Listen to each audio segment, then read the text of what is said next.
तो आज इस वीडियो में हम पहले इसका बेसिक्स देखेंगे। सबसे पहले ये चीज़ जान लीजिए कि क्यों हम लोग को ये चीज़ पढ़ना ज़रूरी है। आप लोगों ने 9th में भी इसका बेसिक्स वगैरह पढ़ा होगा और यहाँ पे इसका कुछ एप्लीकेशंस है, तो वो इम्पोर्टेंट है पढ़ना। तो हम लोग इस चैप्टर को पढ़ते ही क्यों है, मतलब इतना ज़रूरी क्यों है ये चैप्टर पढ़ना। तो आपका इसलिए ज़रूरी है, देखिए हम लोग रियल लाइफ में जो है वो कहीं भी जाते हैं अनजान जगह या कहीं भी, तो हम लोग को अगर डिस्टेंस पता नहीं है कि एक पॉइंट से दूसरे पॉइंट का डिस्टेंस क्या है, तो अभी हम लोग गूगल मैप्स का यूज करते हैं। तो उसमें क्या बताता है कि दो पॉइंट के बीच का जो शॉर्टेस्ट डिस्टेंस होता है उसको हम लोग वहाँ से पता करते हैं कि कितना दूरी में हो जाएगा और कितना टाइम लगेगा। तो ये चीज़ हम लोग को निकालने के लिए जो हम लोग यूज करते हैं, जिसमें हम लोग पोजीशनिंग पता करते हैं, मतलब किसी जगह कहाँ पे वो चीज़ है, इससे नेविगेट करके हम लोग को पता चलता है और टाइमिंग का भी पता चलता है इसी चीज़ से। तो एक कोऑर्डिनेट ज्योमेट्री जो है ये बहुत ही ज़्यादा इंपॉर्टेंट है। आप लोग देखिएगा कि अभी हम लोग का इंडिया में इतना टाइम हो रहा है और यही चीज़ अलग अलग देशों में अलग अलग टाइप का टाइमिंग होता है। ये क्यों होता है? इसी के आधार पर सारा डिस्ट्रीब्यूटेड रहता है, मतलब कि ये बहुत ही ज़्यादा आपका इम्पोर्टेंट टॉपिक है और इसमें आपको कुछ नहीं करना है, सिर्फ फॉर्मूला लगाना है और इसका आंसर आएगा। बहुत ही इजी और स्कोरिंग चैप्टर है। तो यहाँ पे जो भी हम बता रहे हैं उसको पहले समझिए कि इस चैप्टर को आखिर हम लोग पढ़ते क्यों हैं, इसका रियल लाइफ में यूज़ क्या है। तो आप लोगों ने गेम खेला होगा, तो जब आप लोग गेम खेलते हैं तो मान के चलिए कि कोई भी इस टाइप का गेम है जिसमें कि आप लोग को एक मतलब किसी भी ऑब्जेक्ट का पता चलता है कि यहाँ से कार जा रहा है और वहीं से आप भी रन कर रहे होते, दौड़ते रहते हैं। तो वहाँ पे जो लोकेशन का पता चलता है कि ईस्ट जाइए, साउथ जाइए या वेस्ट जाइए, कुछ भी आप लोग मान के चलिए।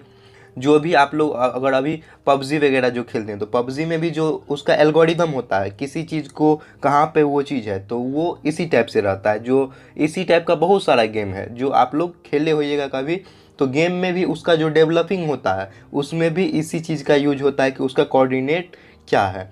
तो इसका जो जो डेवलपर होते हैं वही इस चीज़ का बताते हैं कि किसी भी चीज़ का लोकेशन कहाँ है, और वहाँ पे मान के चलिए आप किसी भी दौड़ से जाते हैं और रूम में छिप जाते हैं, फायर करते हैं या कुछ भी करते हैं, कोई भी ऑब्जेक्ट कहाँ है, और दूसरा कैरेक्टर मतलब कि आप कहाँ हैं और जो आपका फ्रेंड है वो कहाँ है। इतना तो समझ गए। अब देखिए कोऑर्डिनेट ज्योमेट्री क्या है कि आपका जो भी दो पॉइंट रहता है इसका हम लोग जो यूज करते हैं, इसमें अलजेब्रा और ज्योमेट्री दोनों को हम ग्राफ के रूप में या लाइन के रूप में या कर्व के रूप में, जिस भी तरीके से हम लोग किसी रेखा में या एक वक्र रेखा में किसी भी टाइप से आप दिखाते हैं, उसी को क्या बोलते हैं हम लोग, जो है वो कोऑर्डिनेट ज्योमेट्री है। तो इसमें जो हम लोग यूज करते हैं, जो मैप यूज करते हैं, तो मैप में जो जीपीएस होता है, जीपीएस के बारे में आप लोग जाने होइएगा कि ग्लोबल पोजीशनिंग सिस्टम होता है, जो कि हम लोग को नेविगेशन, कहाँ पे कोई चीज़ पॉइंट किया हुआ है और उसका टाइमिंग क्या है, इस सब के बारे में हम लोग को वो चीज़ बताता है।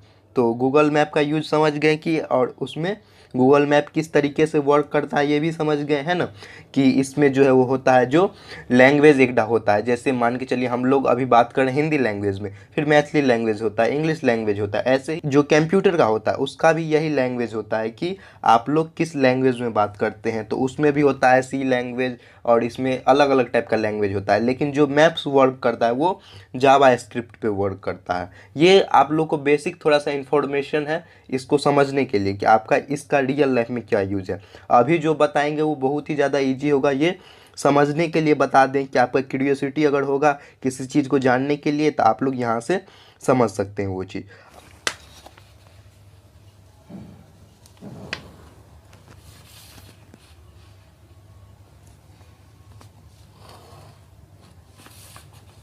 देखिए आप लोग यहाँ पे ये देख रहे हैं, यहाँ पे हम बना लिए हैं जो है वो कोऑर्डिनेट सिस्टम इस टाइप से रहता है आपका। एक्सिस इसको मान रहे हैं, तो एक्स एक्सिस क्या हो रहा है आपका, इधर राइट की तरफ जा रहा है, और ये पॉइंट हो जाएगा आपका 0 और 0 पॉइंट होगा, और ये एक्स पॉइंट है। और इस साइड आएंगे तो क्या होगा आपका -x होगा, निगेटिव में x होगा। ऊपर जाएंगे तो क्या होगा आपका y होगा, और नीचे क्या होगा आपका -y होगा। इतना तक समझ गए कि ये एक कोऑर्डिनेट सिस्टम है, इसी में सारा कुछ रहता है आपका डिज़ाइन। तो देखिए अगर हम यहाँ से बढ़ रहे हैं आगे की तरफ तो हम एक्स एक्सिस में आगे बढ़ रहे हैं, मतलब कि एक्स अक्ष पे हम लोग आगे बढ़। तो यहाँ पे मान लीजिए 1 हो गया, यहाँ से 2 ले लीजिए, 3 4, इसी तरीके से ऊपर जाएंगे तो क्या होगा 1 2 3 4, और यहीं पे अगर नीचे आ रहे हैं तो क्या होगा -1 -2 -3 -4। इसी तरीके से यहाँ भी आप लिख सकते हैं। तो देखिए यहाँ पे हम ये चीज़ क्यों लिखे हैं, देखिए यहाँ पे हम एक पॉइंट ले लिए, यहाँ पे एक पॉइंट ले लिए, तो ये पॉइंट क्या है आपका, देख लीजिए यहाँ से 3 है और यहाँ पे थोड़ा सा ऊपर ले लेते हैं 3 और 4 के बीच में। तो यहाँ पे हम पहले क्या लिखेंगे, 3 लिखेंगे और यहाँ पे 4 लिखेंगे। देख लीजिए यहाँ से ये पॉइंट है और यहाँ से ये पॉइंट है ना। तो एक्स एक्सिस से हम 3 लिए और वाई से हम क्या लिए हैं, जो है वो 4 पॉइंट लिए।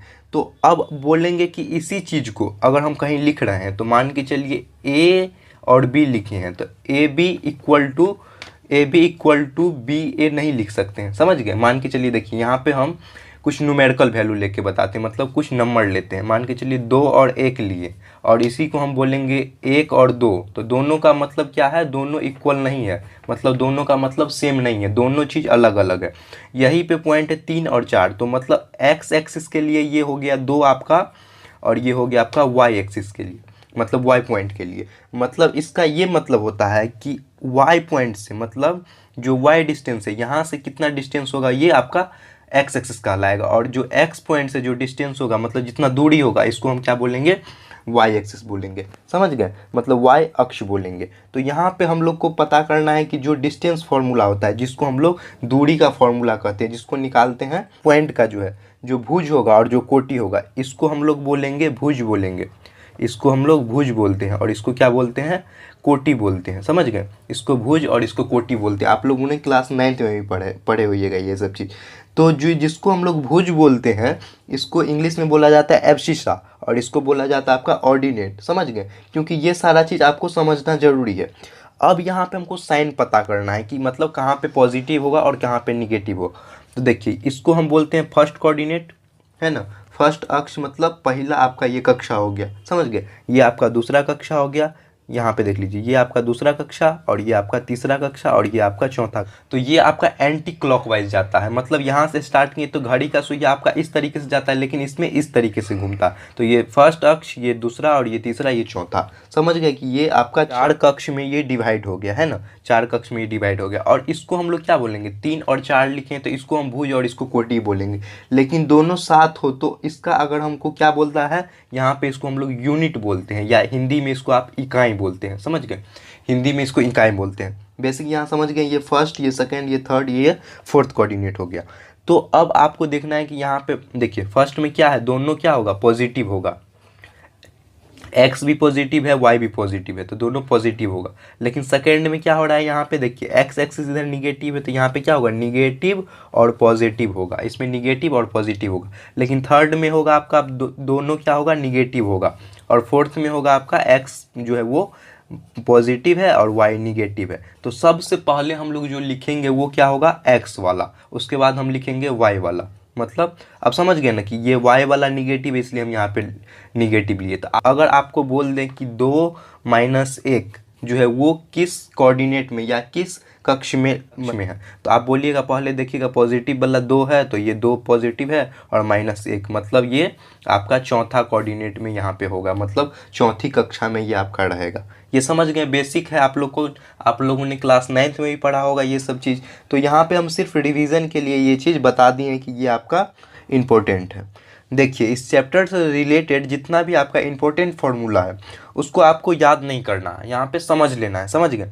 जितना आप समझ लीजिएगा, फिर आपका अभी क्वेश्चन सॉल्व करेंगे, उसके बाद जितना ज़्यादा आप क्वेश्चन प्रॉब्लम सॉल्व कीजिएगा उतना ज़्यादा आपका क्या है, फार्मूला आपको उतना जल्दी याद हो जाएगा। तो यहाँ पे जो हम ट्रिक बताते हैं उससे सिर्फ समझ लीजिए कि अभी क्या होने वाला है। तो देखिए ये आपका दूरी का सूत्र है, जिसको हम लोग डिस्टेंस फार्मूला बोलते हैं। यहाँ पे पी क्यू इक्वल टू क्या होता है, x1 - x2 का स्क्वायर प्लस y1 - y2 का स्क्वायर। मान के चलिए हम क्या लिए हैं, पी क्या है आपका XY पॉइंट है और यहाँ पे क्यू क्या हो गया आपका x1 x2 और यहाँ पे y2 हो गया, है ना। ये x1 है, ये y1 है। तो इस दोनों पॉइंट का अगर हम निकालेंगे यहाँ से यहाँ तक, अगर पी क्यू लिए हैं तो इसका अगर हम दूरी फार्मूला से निकालेंगे तो ये वाला आपका फार्मूला लगाना होगा आपका √x1 - x2 का स्क्वायर और यहाँ पे प्लस क्या होगा y1 - y2 का स्क्वायर। x का निर्देशांक का अंतर माइनस y के निर्देशांक का अंतर। मतलब यहाँ पे हो गया कि आप यहाँ पे लिख सकते हैं, इस पर अगर x1 के जगह आप यहाँ पे लिख दीजिएगा x2 - x1, इसमें भी कोई दिक्कत नहीं है। क्योंकि देखिए अगर आप यहाँ पे लिखते हैं इसको √x2 - x1 का स्क्वायर कीजिएगा तो यहाँ पे क्या हो जाएगा, प्लस यहाँ पे y2 - y1 का स्क्वायर। तो यहाँ पे क्या है, ये अंडर रूट के फॉर्म में और स्क्वायर के फॉर्म पे है। तो निगेटिव रहे पॉजिटिव रहे, उसका आंसर जो है वो सेम आने वाला है। तो इस दोनों के बीच में जो अंतर होगा वो हमको देखना है, मतलब कि x में जो x कोऑर्डिनेट है, मतलब x जो निर्देशांक है उसमें क्या अंतर है और y निर्देशांक है उसमें क्या अंतर है। इसी से हम लोग डिस्टेंस फार्मूला देखते हैं।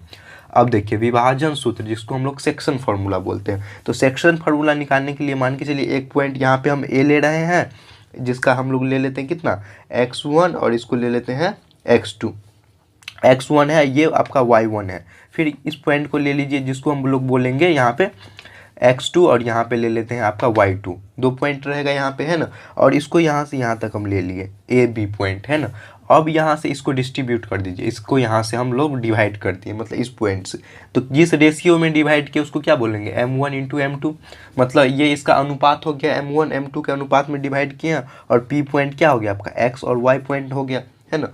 तो हमको सेक्शन फार्मूला से इसको निकालना है। तो कौन सा फार्मूला लगेगा आपका, ये वाला फार्मूला लगेगा, m1 equal to x1 m2 into x2 divided by m1 plus m2, और यहाँ पे m1 y2 plus m2 y1 और m1 प्लस m2। अब बोलिएगा यहाँ पे 1 2 1 2 करके है, हमको याद करने में तो दिक्कत होगा।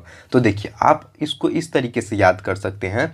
पे देख लीजिए m1 हम लिए हैं, तो अगर m1 लिए हैं यहाँ पे, तो यहाँ पे क्या हो जाएगा, 1 के बाद क्या आता है 2 आता है, तो यहाँ पे 2 आया है, x2 आया है। फिर देखिए अगर दो ही पॉइंट दिया हुआ है, मान के चलिए यहाँ पे हम 1.1 लेते हैं और 1.2 लेते हैं, तो 1 के बाद 2 आएगा, अगर 2 पे रहेगा तो 1 आएगा। तो यहाँ पे 1 से 2 आया, फिर क्या हुआ 2 से गए तो फिर 1 आया।